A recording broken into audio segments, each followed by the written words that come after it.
नमस्कार. माणुसकीला आणि त्यातही शिक्षकी पेशाला काळीमा फासणाऱ्या दोन घटनांनी सध्या महाराष्ट्र हादरला आहे. घटना दोन वेगवेगळ्या ठिकाणच्या असल्या तरी दोन्ही घटनात आरोपी आहेत ते शिक्षक. गुरु शिष्य परंपरा जोपासणारी आपली भारतीय संस्कृती आणि त्याच संस्कृतीतला समाजाला दिशा देणारा घटक म्हणजे शिक्षक. पण हे शिक्षकच आता भक्षक होऊ पाहत आहेत की काय असं वाटायला लागलेलं आहे. एक चांगला शिक्षक एक सुसंस्कृत पिढी घडवतो असं म्हटलं जातं, तर एखाद्या शिक्षकातील एक वाईट गुण संपूर्ण शिक्षण क्षेत्राला बदनाम करतो. दोन्ही घटना याचंच द्योतक आहेत. बालमनावर विपरीत परिणाम करणाऱ्या अशा या घटनांमुळे समाज मन अस्वस्थ होत असतानाच नक्की या घटना कशामुळे घडत आहेत, या घटनांच्या पाठीमागे कोण आहे आणि समाज, पोलीस प्रशासन आणि शासकीय यंत्रणेनं या घटनांकडे कसं पाहायला पाहिजे जाणून घेऊयात आजच्या या व्हिडिओच्या माध्यमातून. तर स्वागत आहे मित्रांनो तुमचं आपल्या चौथा स्तंभ या यूट्यूब चॅनलवर. गेल्या 7 महिन्यांपासून संतोष देशमुख हत्याकांड प्रकरणानं चर्चेत आलेल्या बीड जिल्ह्यात लैंगिक शोषणाचा एक प्रकार नुकताच समोर आला आणि बीडच्या शिक्षण क्षेत्राचं दाहक वास्तव समाजापुढे आलं. बीडमधल्या उमा किरण कोचिंग क्लासेसच्या एका शिक्षकानं 11वीत शिकत असलेल्या आणि नीट परीक्षेची तयारी करत असलेल्या एका 17 वर्षीय अल्पवयीन मुलीचं लैंगिक शोषण केलेलं आहे. या खासगी क्लासमध्ये शिकवणाऱ्या प्रशांत खाटोकर नावाच्या शिक्षकानं पीडित मुलीला वारंवार आपल्या केबिनमध्ये बोलावून तिला बॅड टच केलेला आहे.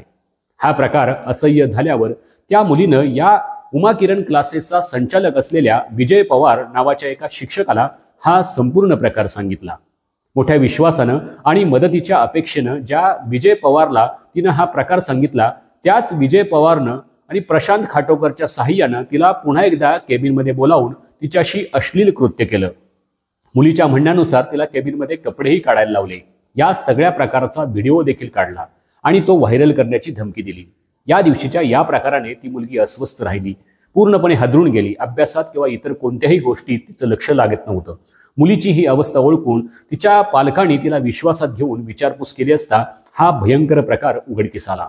त्यानंतर मात्र पालकांनी थेट पोलीस स्टेशन गाठलं आणि तिच्यावर झालेल्या अत्याचाराची माहिती पोलिसांना दिली.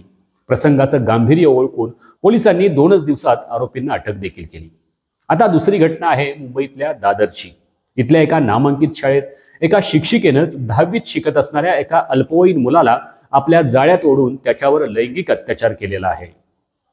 मुंबईमध्ये ज्या 10 नामांकित शाळा आहेत त्या शाळांमधील पहिल्या 5 असणाऱ्या एका शाळेतील ही दुर्दैवी घटना आहे.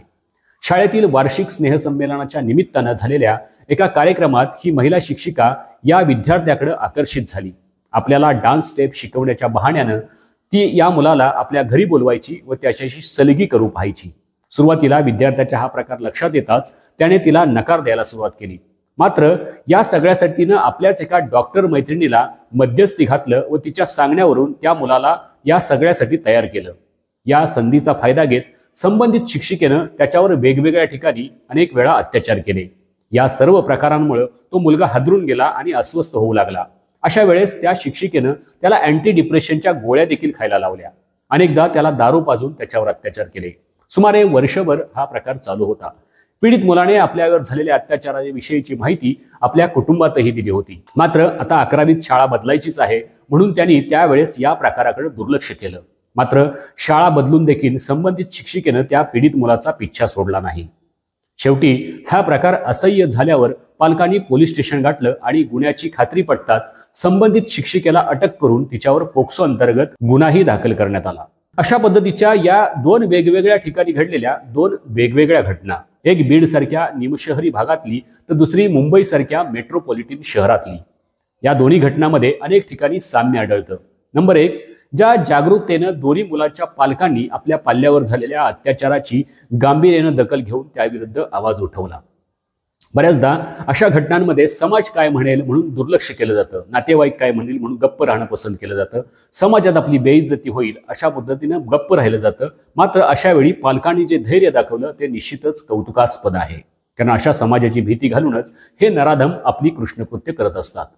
नंबर 2, अशा प्रसंगात जर मुलगी असेल तर भविष्यात तिचं शिक्षण थांबवलं जातं, प्रसंगी तिचं लग्नही रखडलं जातं आणि दुसऱ्या कुणाच्या तरी चुकीचा फटका एखाद्या हुशार मुलीला सोसावा लागतो.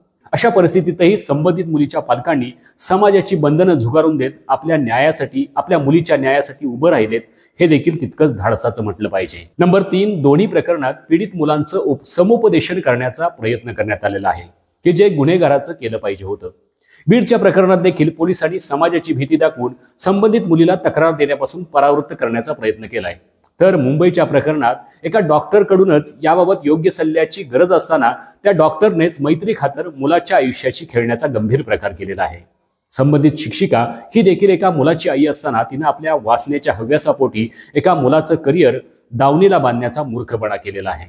नंबर 4, आजवरच्या अशा लैंगिक शोषणाच्या घटना पाहिल्या तर त्या बहुतांश घटनात जवळचेच लोक गुंतलेले असतात. या दोन्ही घटनात आईवडिलांनंतर ज्यांना गुरुस्थानी मानलं जातं अशा शिक्षकांनीच हे नीच कृत्य केलेलं आहे. त्यामुळे आपली मुलं आता समाजातच नव्हे तर शाळेत देखील असुरक्षित आहेत. आता हे पालकांनाही जाणवायला लागलेलं आहे. एकूणच या प्रकारांना पायबंद घालण्यासाठी एक जागरूक नागरिक म्हणून आपण आता सतर्क राहिलं पाहिजे. मुंबईतल्या त्या शिक्षिकेच्या वासनाकांड प्रकरणात अद्याप तरी कोणताही राजकीय हस्तक्षेप झाल्याचं दिसून येत नाही, पण भविष्यात तो होणारच नाही असंही आपण म्हणू शकत नाही. तर बीड प्रकरणात थेट आमदार संदीप क्षीरसागर यांच्याकडे बोट दाखवलं जात आहे. अनेक जाहीर कार्यक्रमात आरोपी विजय पवार हा आमदारांच्या सोबत असलेले फोटो आता व्हायरल होत आहेत. मुळातच आरोपीचं राजकारण्यांशी असलेले लागेबांधेच पुढे असल्या प्रकारांना खतपाणी घालत असल्याचा आजपर्यंत दिसून आलेला आहे. त्यामुळेच राजकीय नेत्यांनी सुद्धा आता असल्या निर्लज्ज कार्यकर्त्यांना वेळीच अंकुश घातला पाहिजे. कारण एखाद्या कार्यकर्ताच जर आरोपीच्या पिंजऱ्यात उभा असेल तर नेत्यांची पिलावळ त्याच्यासाठी जीवाचं रान कसं करते ते आपण वाल्मिक कराड प्रकरणात पाहिलंच आहे. राज्यात अनेक ठिकाणी सध्या खाजगी क्लासेसचं मोठं पेव फुटलेलं आहे. अनेक पालक लाखो रुपये खर्च करून आपल्या मुलांना अशा खाजगी क्लासेसला पाठवत असतात. अशा वेळेस सरकारनेही त्यांच्यासाठी विशिष्ट अशी नियमावली घालून दिली पाहिजे आणि पालकांनी देखील आपला मुलगा काय करतो याच्यावर बारीक लक्ष ठेवलं पाहिजे. विशेष म्हणजे आपलं मूल खाजगी क्लासला जातं म्हणून आपण पालकांनी निर्धास्त राहण्यापेक्षा सतर्क राहणं महत्त्वाचं आहे. आणि सर्वात महत्त्वाचं म्हणजे आता खेड्यापाड्यात देखील एकत्र कुटुंब पद्धती पूर्णपणे उद्ध्वस्त झालेली आहे आणि त्यामुळेच मुलं एकलकोंडी झालेली आहेत. सोशल मीडियाचं आभासी जग हेच आपलं खरं आयुष्य मानून त्यात गुरफटणारी पिढी आता तयार होते. त्यामुळेच मुलांसोबत पालकांचा संवाद होणं हे तितकंच गरजेचं बनलेलं आहे. त्याचबरोबर मुलांना आणि स्वतःलाही सोशल मीडियाच्या जगापासून शक्य होईल तेवढं दूर ठेवलं पाहिजे. एकंदरीतच आपलं मूल समाजातच नव्हे तर शाळेत देखील सुरक्षित नाही असं म्हटलं तर आता वावगं ठरणार नाही. तुम्हाला याबाबत नक्की काय वाटतं ते आम्हाला कमेंट करून जरूर कळवा.